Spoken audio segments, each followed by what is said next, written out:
Bonjour à chacun, à chacune. Il est bon d'être ici ensemble, un dimanche matin, pour rencontrer Dieu et pour l'écouter aussi. Alors Mathieu, tu peux nous lancer la...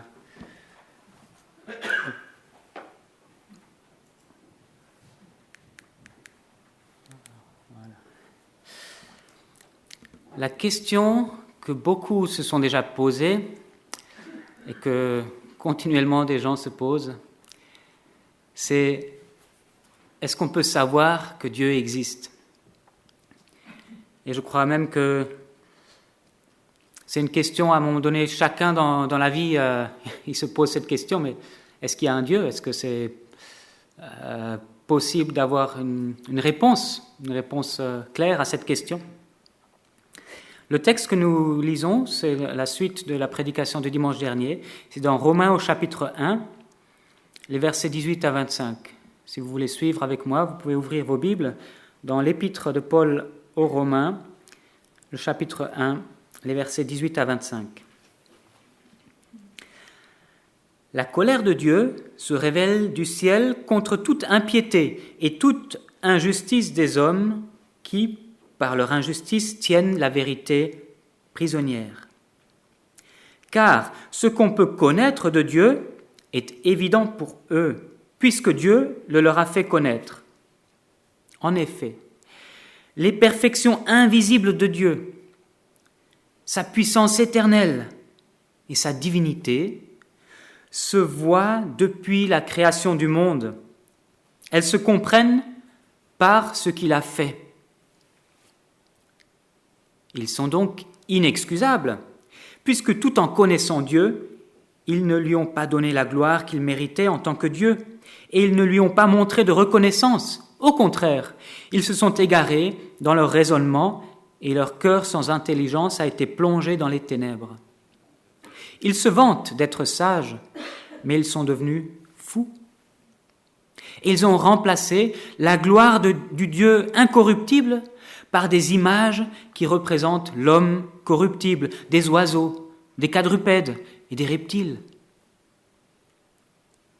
C'est pourquoi Dieu les a livrés à l'impureté par les désirs de leur cœur, de sorte qu'ils déshonorent eux-mêmes leur propre corps. Eux qui ont remplacé la vérité de Dieu par le mensonge et qui ont adoré et servi la créature au lieu du Créateur, qui est béni éternellement. Amen. Je pourrais commencer cette prédication en parlant de la colère de Dieu, le premier verset, et puis rentrer dans le lard de tous ceux qui ont du mal à croire en Dieu. Mais ce n'est pas du tout ce que je veux faire. J'ai envie de pouvoir entendre les vraies questions que se posent ceux qui ne savent pas si Dieu existe vraiment ou pas. Ils ne sont pas sûrs de croire. Et puis même entendre les arguments de ceux qui croient fermement qu'il n'existe pas. Je crois que ce texte amène à réfléchir et à débattre entre des personnes qui ont des convictions différentes sur le sujet. Et bien sûr, j'aborderai aussi cette question de la colère de Dieu parce que je suis honnête avec le texte biblique. Je ne vais pas jouer à cacher des choses qui pourraient déranger.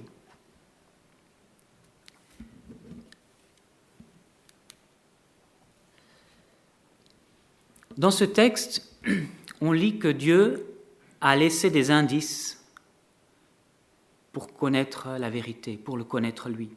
Je relis les versets 19 et 20. Car ce qu'on peut connaître de Dieu est manifeste pour eux, car Dieu le leur a manifesté. En effet, les perfections invisibles de Dieu, sa puissance éternelle et sa divinité se voient fort bien depuis la création du monde quand on les considère dans ses ouvrages. Alors, peut-être que c'est plus facile pour ceux qui n'habitent pas en ville, parce qu'en ville, il ne reste plus grand-chose à voir de la création, n'est-ce pas ? Quand on lève les yeux Au ciel, la nuit, on ne voit pas d'étoiles parce qu'il y a trop de pollution lumineuse. On ne voit pas les paysages magnifiques que le Seigneur a créés. Alors nous, à la campagne, on a ce privilège d'être au quotidien, au contact de cette création de Dieu, et puis de voir à travers cette création de Dieu les perfections invisibles de Dieu, sa puissance éternelle et sa divinité. Mais j'aimerais encore aller sur un autre terrain que juste le terrain subjectif, quelque part, de la beauté de la nature.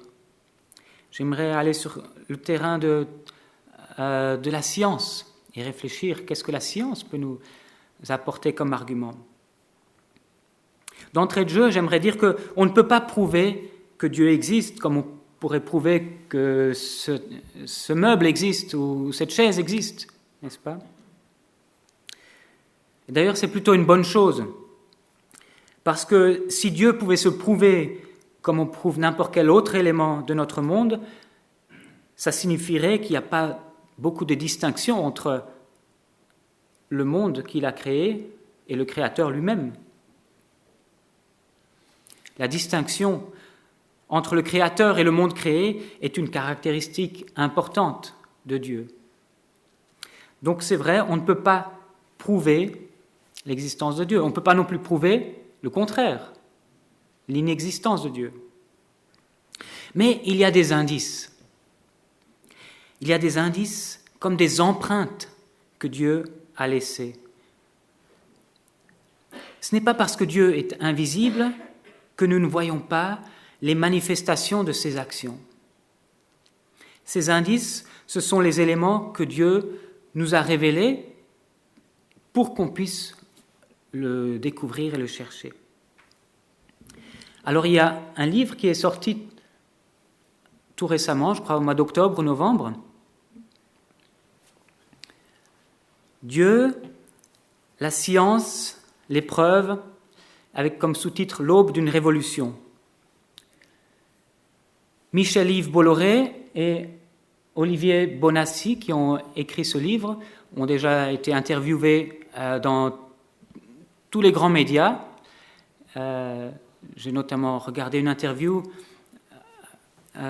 c'était une conférence que menaient les frères jumeaux Bogdanov, qui depuis longtemps soutiennent des thèses pour dire que la science, elle nous donne des indices qui nous aident à croire que Dieu existe effectivement. Alors, les deux auteurs vont présenter deux thèses. D'un côté, il y a l'univers qui est uniquement matériel. Dans cet univers matérialiste, il n'y a pas de Dieu. Il relève que c'est une croyance aussi, c'est-à-dire il faut croire cela, parce que ce n'est pas démontrable non plus. Et les auteurs disent, mais cette thèse ne tient plus debout quand on considère les découvertes scientifiques des 100 dernières années. Et puis d'un autre côté, ils disent la deuxième thèse, c'est celle de dire qu'il y a un Dieu créateur, un Dieu qui a créé tout notre univers. Ils ne vont pas plus loin dans le livre en disant de quel Dieu il s'agit, mais ils disent, voilà, les éléments scientifiques que nous avons aujourd'hui sont un faisceau d'indices suffisamment forts pour dire que c'est vraiment raisonnable de croire qu'il y a un Dieu créateur. Et ils montrent toute l'évolution des croyances à ce niveau-là. Depuis Copernic, Darwin, oui, c'était une période où la science n'avait plus besoin de l'hypothèse de Dieu. C'est ce que dit Lamarck à Napoléon. Je n'ai pas eu besoin de cette hypothèse de Dieu pour expliquer une théorie mathématique, il me semble. Mais depuis le début du XXe siècle, les choses changent. Et il relève cette... j'ai relevé cette phrase. Un peu de science éloigne de Dieu, Beaucoup de sciences y ramènent.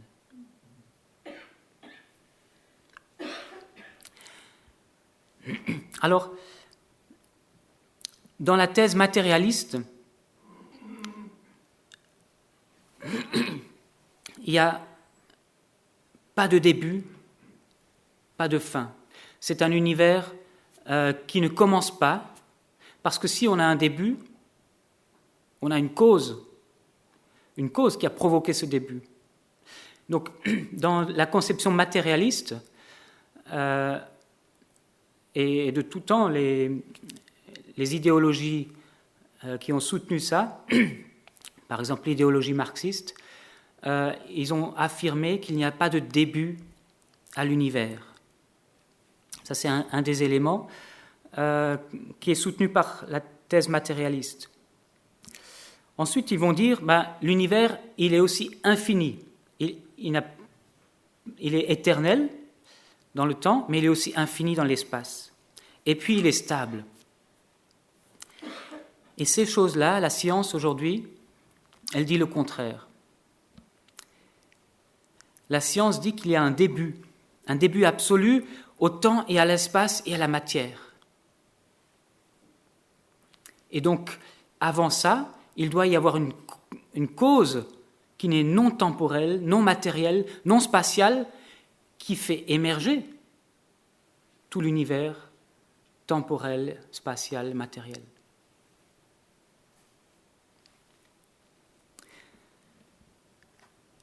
Les théories athées, donc, qui disent que le temps est infini dans le passé, que l'univers est infini dans l'espace et stable, ces théories ne tiennent plus.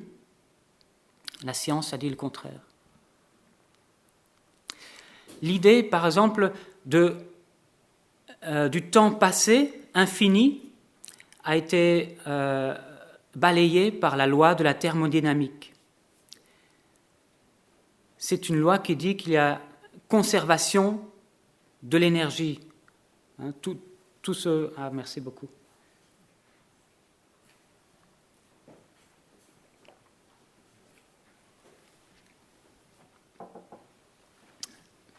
Un grand merci, Jean-Paul.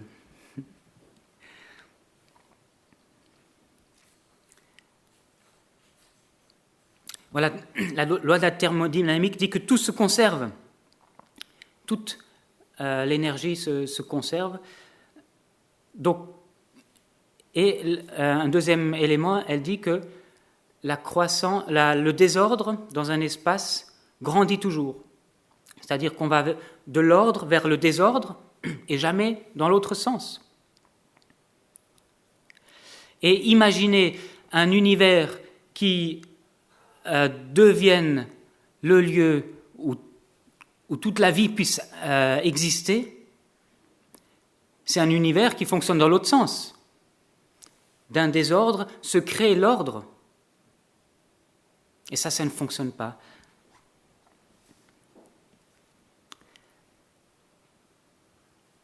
L'idée de la stabilité de l'univers a aussi été balayée, puisqu'aujourd'hui, les scientifiques disent qu'il est en expansion. Il grandit de plus en plus. Alors il y a 100 ans, tous les scientifiques croyaient que l'univers était stable, infini et éternel. Aujourd'hui, les scientifiques pensent le contraire. Un autre élément, c'est qu'il y a des règles absolument incroyables qui régissent l'univers. Les données initiales pour la naissance de l'univers sont réglées de manière fantastique. Il y a les lois de la physique, les lois de la biologie, et tout ce réglage-là est un miracle. En fait, si on disait que c'est un hasard, c'est presque impossible. Quand on joue à des jeux de hasard, il faut lancer le dé un certain nombre de fois pour tomber sur le bon chiffre. Ici, il faudrait lancer l'univers un certain nombre de fois pour tomber sur l'univers qui existe, dans lequel nous vivons. Et plus il y a des éléments qui doivent être très précis pour que l'univers existe.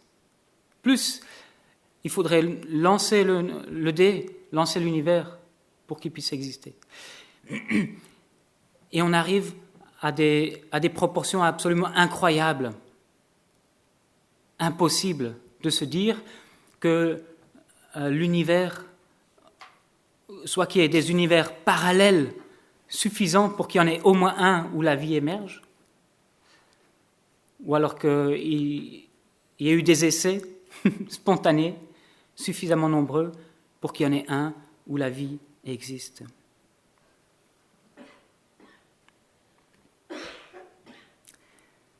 La complexité dans la biologie aussi. Aujourd'hui encore, on ne sait pas passer du monde inerte, minéral, au monde vivant. Il y a une complexité, une marche à franchir absolument incroyable. Au siècle dernier, on pensait que la vie est apparue dans une genre de soupe primitive, avec un apport d'énergie, peut-être des éclairs qui sont arrivés, et tout d'un coup, la première cellule, spontanément, a existé. Mais quand on connaît la complexité d'une cellule, dans chaque cellule, il y a de l'ADN, et l'ADN est déjà d'une complexité incroyable. Dans chaque cellule, il y a des usines pour fabriquer des protéines, des ribosomes, qui sont nécessaires pour que la cellule puisse exister, se répliquer. Et ça, c'est des machines incroyablement complexes. On n'arrive pas à imaginer comment on passe du minéral directement au vivant.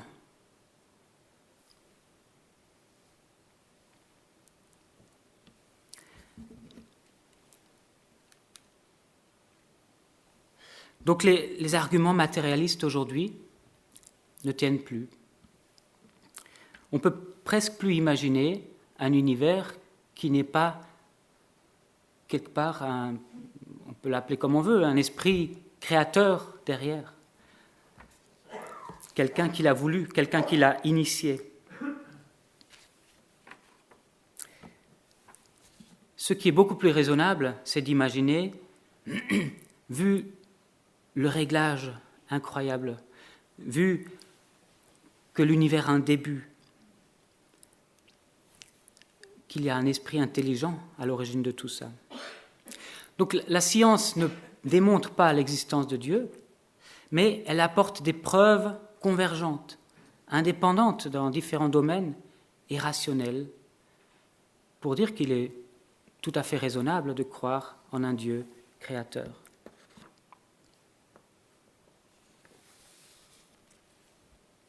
Peut-être juste pour vous donner un exemple sur la complexité de notre univers, sur les réglages nécessaires pour que l'univers existe aujourd'hui.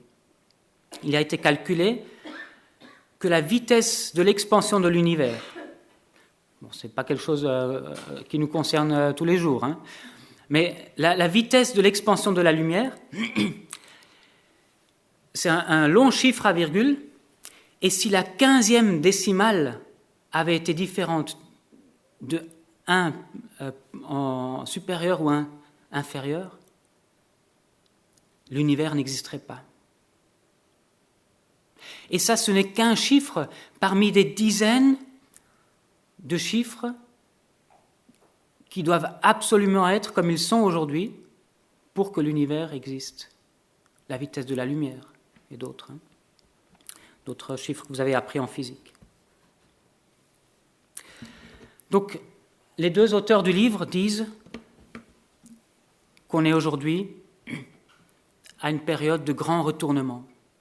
C'est-à-dire, à partir de Copernic et des découvertes scientifiques qui ont suivi, ensuite Lamarck avec la théorie de l'évolution, Darwin, etc., on s'est de plus en plus passé de Dieu. On a dit, on n'a pas besoin de cette hypothèse pour comprendre le monde.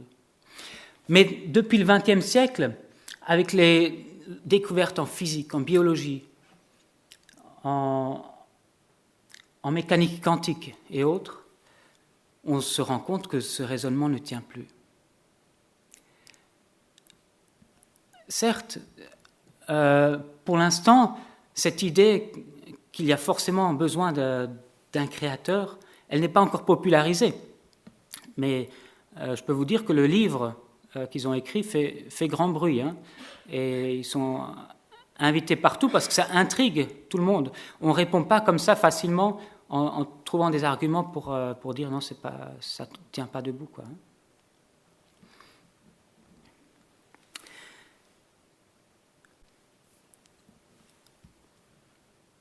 Donc, ce Dieu qui se révèle dans des indices qu'il nous a laissés, dans une empreinte qu'il a laissée dans sa création, pour que tout homme puisse le chercher. C'est sûr, à un moment donné, il faut croire, il faut mettre sa foi en action pour comprendre qui est ce Dieu. Et je dirais, on n'est pas chrétien à partir du moment où on découvre un Dieu créateur.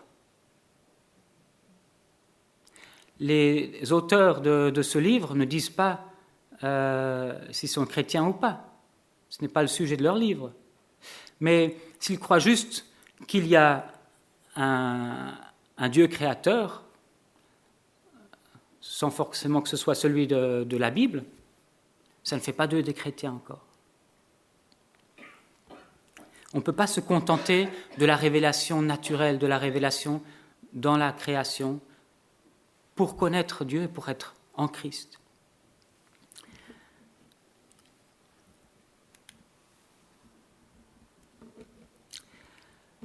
Alors, le Dieu vrai n'est peut-être pas celui que tu penses. Parce qu'on peut croire justement en un Dieu créateur sur la base de ses arguments, mais le Dieu qui se révèle n'est peut-être pas celui que tu penses. Je retourne dans le texte biblique, les versets 22, 23 et 25.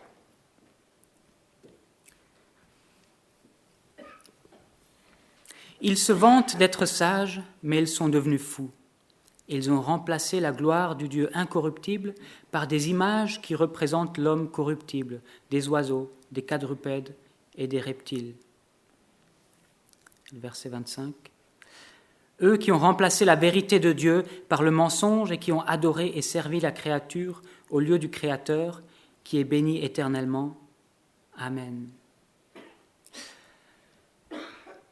Dans ce texte, on voit que les gens qui n'ont pas cherché Dieu, ils ont remplacé Dieu par autre chose, par la création elle-même. Moi, je crois que les deux chercheurs qui ont écrit le livre ont raison. Le matérialisme est passé. Il n'y a plus grand monde qui y croit vraiment. Par contre, ce qu'on voit, ce n'est pas un retour vers Dieu qui se révèle dans la Bible, mais vers plein d'autres choses, et notamment d'autres divinités. Donc, ce remplacement de Dieu par la création, par des éléments de la création, reste tout à fait valable aujourd'hui. J'aimerais vous parler courtement d'un film. Alors, qui se souvient de ce film de 2009 ? Ah, très bien, vous êtes un bon paquet. Super. Avatar, oui. Le deuxième sort cette année, c'est promis.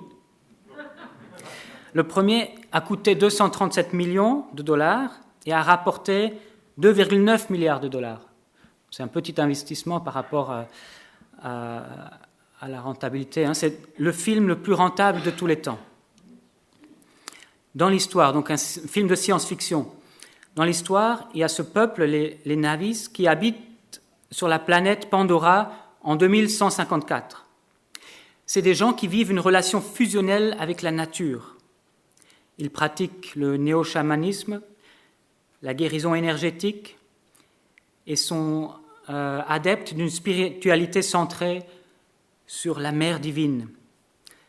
Ça, c'est une interprétation chrétienne, hein, c'est pas comme ça que c'est présenté directement.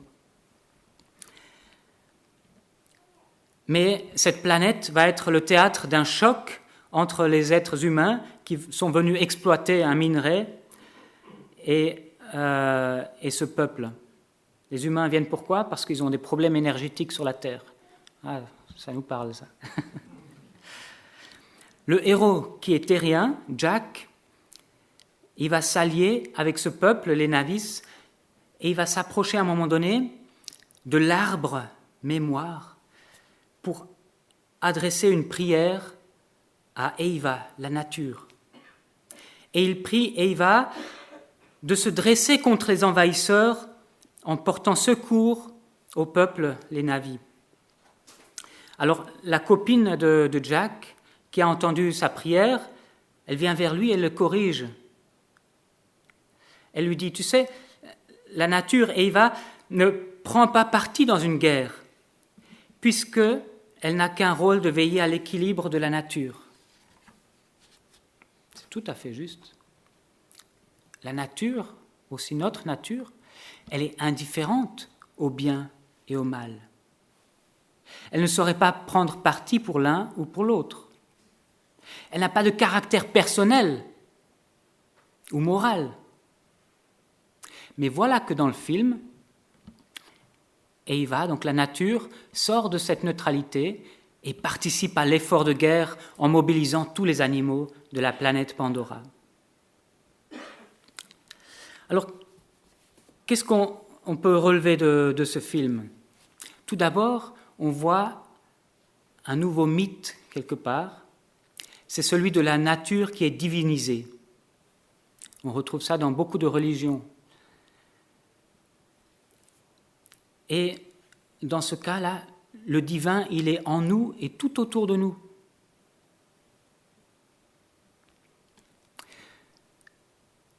Alors quand on voit ça et quand on voit l'attrait du monde pour ces idées, bien sûr ça c'est un film, c'est artistique, mais après il y a aussi en découlent des croyances aussi.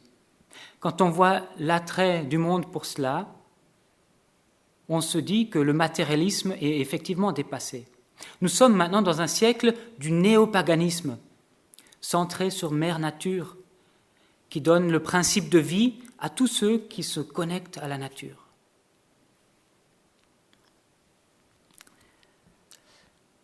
La deuxième chose qu'on relève, c'est que cette vision du monde, avec Mère Nature, ne laisse normalement pas de place à la dualité entre le bien et le mal. Mais cette idée qu'il y ait une divinité, la Mère Nature, qui ne puisse choisir entre le bien et le mal, cette idée nous dérange. Elle ne tient pas face à la réalité de nos vies, face à la réalité de nos consciences.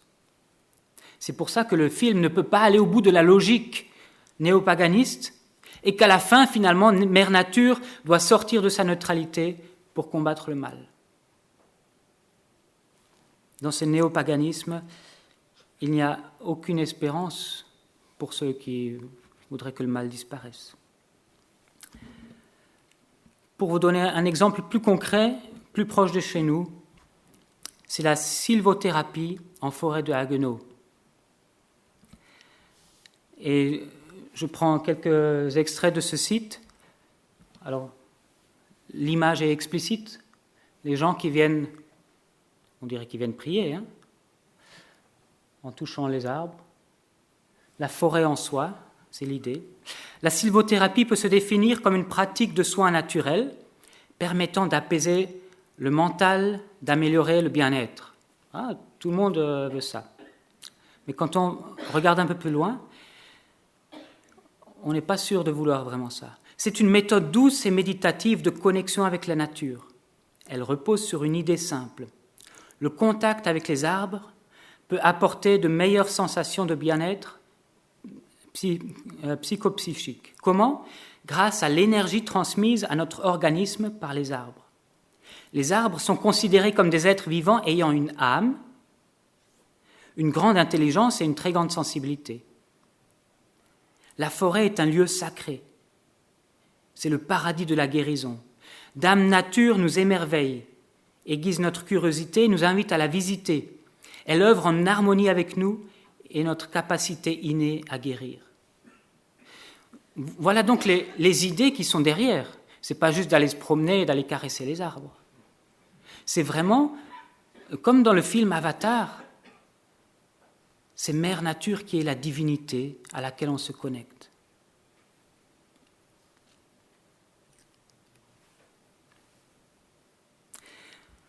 Je disais tout à l'heure que être chrétien, ce n'est pas seulement adopter un Dieu quel qu'il soit, adopter un Dieu créateur quel qu'il soit. Non, être chrétien, c'est suivre Jésus-Christ, que Dieu le Père a envoyé, qui s'est incarné, qui est mort à la croix, qui est ressuscité et qui règne. Et ce Dieu-là, il se révèle essentiellement dans la parole, dans la Bible. Il se révèle par son Fils Jésus-Christ et par son Esprit Saint. Et ces différents témoignages ne peuvent pas se contredire. Ce Dieu qui se révèle est un Dieu personnel. C'est une personne, ce n'est pas un principe comme dans ce néopaganisme, un principe de vie qui est en tous et partout. C'est un Dieu transcendant, c'est-à-dire qui nous dépasse et qui existe en dehors de la création. C'est un Dieu qui intervient dans l'histoire et qui intervient dans notre histoire. C'est un Dieu qui maîtrise aussi la destination de cette histoire et qui un jour va mettre de l'ordre dans l'histoire de l'humanité. Mais cette idée d'un Dieu qui juge ce qui est bon et ce qui est mauvais, un Dieu qui écarte même de sa présence ceux qui sont mauvais, ce n'est pas une idée qui plaît beaucoup.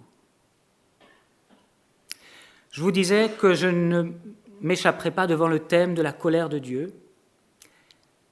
Eh bien, on y arrive justement. Et pour introduire ça, j'aimerais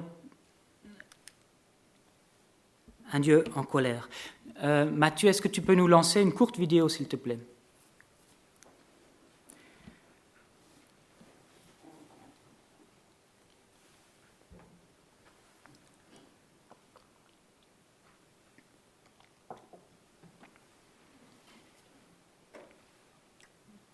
Là, tu peux encore appuyer sur Entrée. On n'a pas besoin de son. Hein.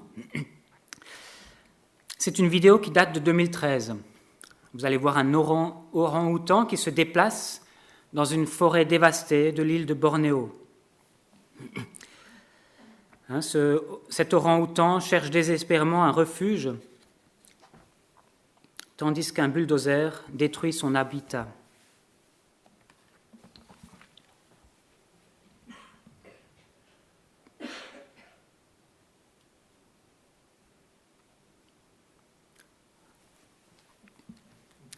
La forêt indonésienne disparaît devant nos yeux, avec moins de la moitié de sa couverture originale encore restante. Des études suggèrent que plus d'1 million d'hectares disparaissent chaque année de cette forêt. Les orang-outans ne trouvent plus de nourriture et succombent. Une étude parue en 2018 indique qu'entre 1999 et 2015, plus de 100 000 orang-outans de Bornéo ont disparu. Alors là, les gens font partie d'une association qui essaie de les protéger, donc ils veulent le chasser pour qu'il s'éloigne, hein, qu'il retourne en forêt. Voilà, tu peux couper, merci beaucoup.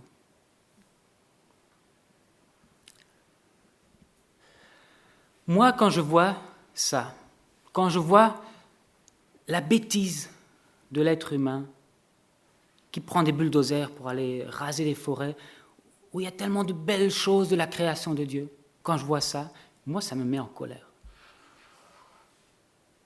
Quand vous regardez des reportages sur la destruction de notre monde, vous avez certainement cette colère aussi qui monte, peut-être même une envie d'agir, de changer ça. Et il y a une génération qui se lève pour crier, pour dire stop. C'est une bonne chose. Est-ce que Dieu ne pourrait pas non plus être en colère contre ça? Si Dieu n'était pas en colère devant ces images-là, ce serait soit qu'il est un Dieu impersonnel, voilà, comme une force de la nature, ou alors un Dieu complètement aveugle, insensible. Le Dieu impersonnel, c'est justement celui du néopaganisme. Un Dieu qui est partout en tous et qui ne risque pas d'être en colère. Il est juste amour, principe de vie. Le Dieu aveugle ou absent, c'est celui du matérialisme, ou c'est plutôt celui que les matérialistes ne voient pas parce qu'ils ne peuvent pas l'étudier. C'est ce Dieu qui n'est pas nécessaire pour expliquer le monde. Mais mon Dieu, celui qui s'est révélé, c'est celui qui est en colère contre l'injustice. Il est en colère contre tout mal qui touche à sa chère création qu'il aime tant. Et ce qui met Dieu en colère par-dessus tout, c'est qu'il s'est révélé pour qu'on le connaisse et qu'on le cherche, mais que certains ne le cherchent pas et pensent être suffisamment sages pour vivre complètement déconnectés de lui. Pire encore, Dieu s'est révélé en son Fils Jésus-Christ, qui est venu nous chercher, nous appeler pour changer de vie. Il a offert sa vie pour que cette délivrance soit possible. Et certains ne l'ont pas écouté. Certains l'ont même crucifié.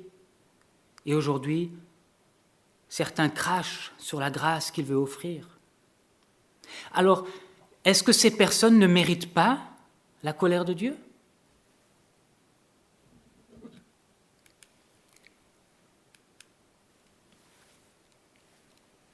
Tu peux cliquer sur le...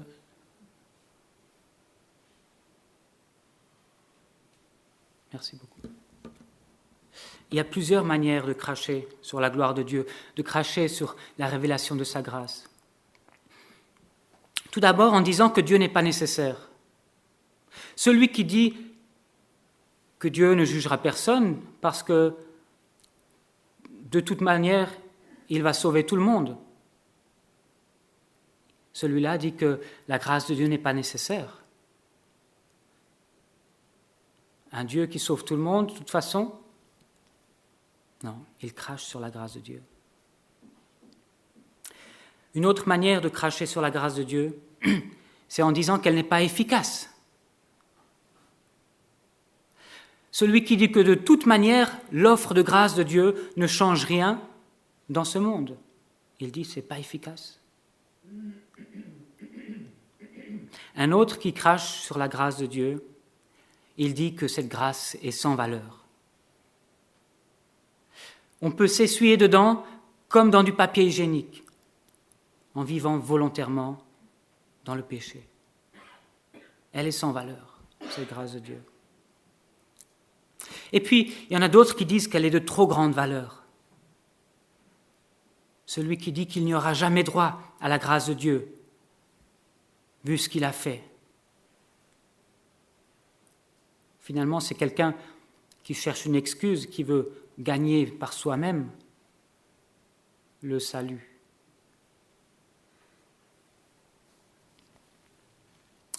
Alors voilà ce qu'on apprend de la colère de Dieu dans le texte. Je relis les versets 18, 21 et 24. La colère de Dieu se révèle du ciel contre toute impiété et toute injustice des hommes qui, par leur injustice, tiennent la vérité prisonnière. Puisque tout en connaissant Dieu, ils ne lui ont pas donné la gloire qu'il méritait en tant que Dieu et ne lui ont pas montré de reconnaissance. Au contraire, ils se sont égarés dans leur raisonnement et leur cœur sans intelligence a été plongé dans les ténèbres. Ils sont donc inexcusables. La colère de Dieu, c'est une colère saine, due à la sainteté. Ce n'est pas une colère qui est entachée par le péché, comme nous quand on fait une colère. Ce n'est pas une colère mauvaise, C'est une colère juste, vu l'indifférence des êtres humains face à Dieu et face à sa révélation. Et voilà les conséquences qu'annonce le texte au verset 24. C'est pourquoi Dieu les a livrés à l'impureté par les désirs de leur cœur, de sorte qu'ils déshonorent eux-mêmes leur propre corps. Il y a déjà là un jugement que Dieu donne. On le verra dans les prochains versets la prochaine fois. Je vais pas m'étaler sur ce jugement-là aujourd'hui. Mais la colère de Dieu est une réalité. Et quand on y songe, nous, quand on a regardé cette vidéo, nous aussi, on a une colère juste quand on voit du mal.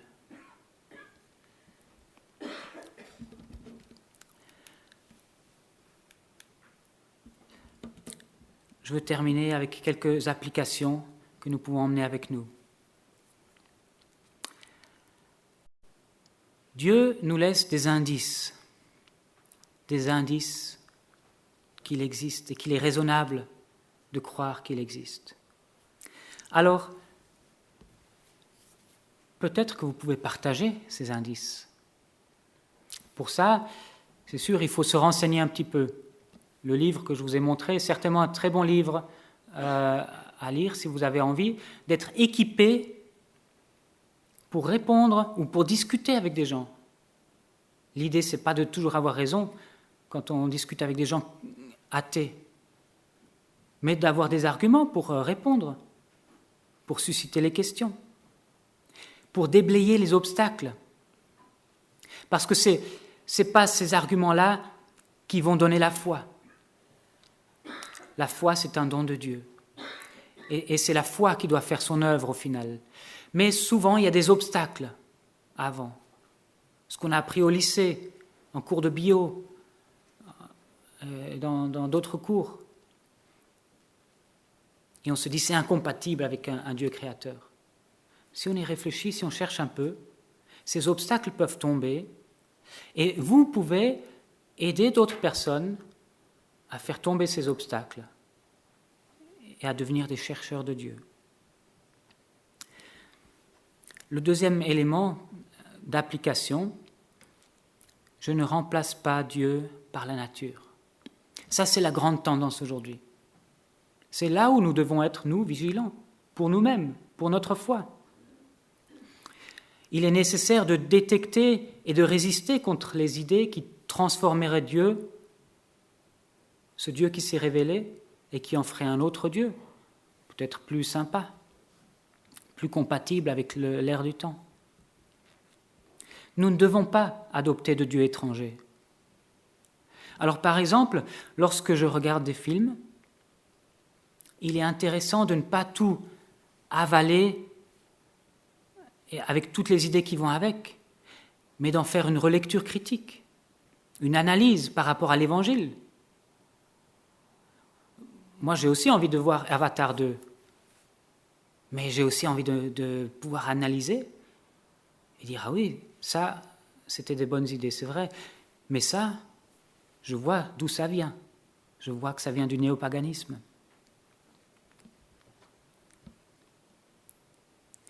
Il y a des aspects qui peuvent rejoindre l'Évangile et d'autres qui peuvent détourner mon attention de l'Évangile. Donc, cette deuxième application, je ne veux pas remplacer Dieu par la nature ou par un quelconque autre Dieu.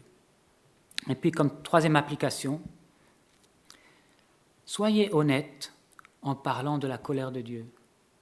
C'est trop facile de témoigner en contournant toujours les sujets qui fâchent. Ce serait peut-être même malhonnête, on pourrait le dire comme ça, de cacher le fait que Dieu est en colère contre celui qui ne le cherche pas, alors qu'il veut se laisser trouver. Quand on témoigne, on ne dit pas juste les choses avec lesquelles l'autre sera d'accord. On dit l'Évangile. N'ayez pas peur de dire que Dieu est en colère, parce que l'Évangile reste une bonne nouvelle. Oui, si on s'arrête à la colère de Dieu, alors là, on n'est vraiment pas sympa. Parce qu'on laisse les gens dans le désespoir. Mais si on continue et qu'on explique qu'il y a cette bonne nouvelle, qu'il y a cette possibilité de bénéficier de la grâce de Dieu, alors on est vraiment ceux qui apportent une bonne nouvelle, ceux qui apportent l'Évangile. Mais la colère de Dieu fait partie de ce message de l'Évangile. Voilà, un texte très riche qui nous fait réfléchir. Quelques éléments un peu techniques. Ceux qui se sont intéressés, allez approfondir le sujet. Les autres, souvenez-vous simplement qu'il y a des bonnes raisons de croire que Dieu existe. Seigneur notre Dieu, tu es bien au-dessus de nous. Tu es différent, tu n'es pas comme nous. Apprends-nous à te connaître. Apprends-nous à accepter qui tu es, tel que tu te dévoiles, tel que tu te révèles à nous. Et donne-nous des occasions de pouvoir témoigner de ce que nous connaissons de toi, de pouvoir aider d'autres à te chercher, à te rencontrer. Merci de continuer à te révéler à chacun d'entre nous par ton esprit, afin que nous puissions davantage te connaître jour après jour. Amen.